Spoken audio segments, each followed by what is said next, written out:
Major life events. And guys, Paul Divorce Detox, before I forget, there's probably a link below for a free resource for you, for some free tools to help you with your divorce. Whether you're in mediation, separation, divorce, or even post-divorce, meaning after divorce, you can still have some resources. So I wanted to talk to you briefly about when events occur and you're trying to figure out what to do and things like that. And events could be both negative and positive, and depending on your perspective on life, maybe there's only positive events. But the point being here is you'll have events occur. For example, you could have your significant other with a loss of a family member, or perhaps on your side, maybe you have a relative or parent who's getting older and maybe needing hospice. And the question comes down to, how do you go through and digesting all this? Because while you're divorced and you got that, well, you might have another event coming out. You still may need to share your partner as well as your ex-partner, and if you have kids as well. And I would reassure you guys that it's okay to feel uncertain what to do, and you will get through this. And when I tell clients, when they come to me and go, Paul, X, Y, and Z just happened to me, I say, take a breath, slow down, let's break this down to piece by piece and make it manageable. So we always reference a divorce cloud that's over your head and how you want to do the divorce reset protocol, because what you're going to do is go through and just clear out some of the clutter that's from the cloud perspective. Break it down, figure out what pieces are going on.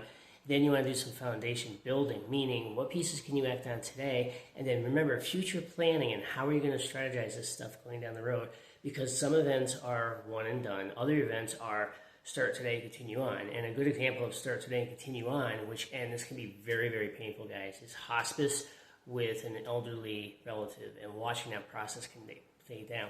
And the reason I mention this is because a lot of times divorce programs talk about budgets, finance, divorce paperwork, lawyer versus lawyer stuff. But then you also need to figure out how you're going to react and what your actions are going to be when there are major events. So again, break it down, figure out what you can actually work on today.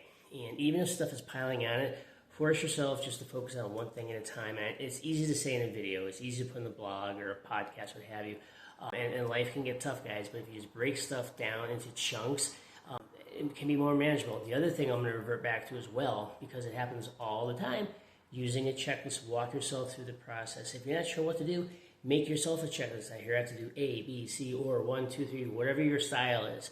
Create a checklist so you can walk yourself through the process. And as you're going through these events, and as you are successfully coming through these events, it's okay to give yourself a pat on the shoulder. It's okay to give yourself words of encouragement. It's okay to get some feedback in from other people as well, because divorce is going to have peaks and valleys. You're divorced for life.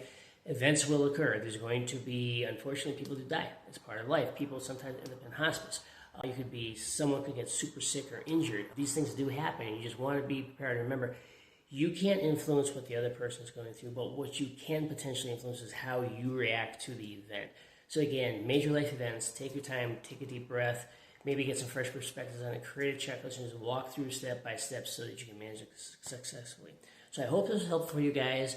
Enjoy doing these for you guys. I hope you're getting some great value from these, and look forward to seeing you next one. Thanks. Take care.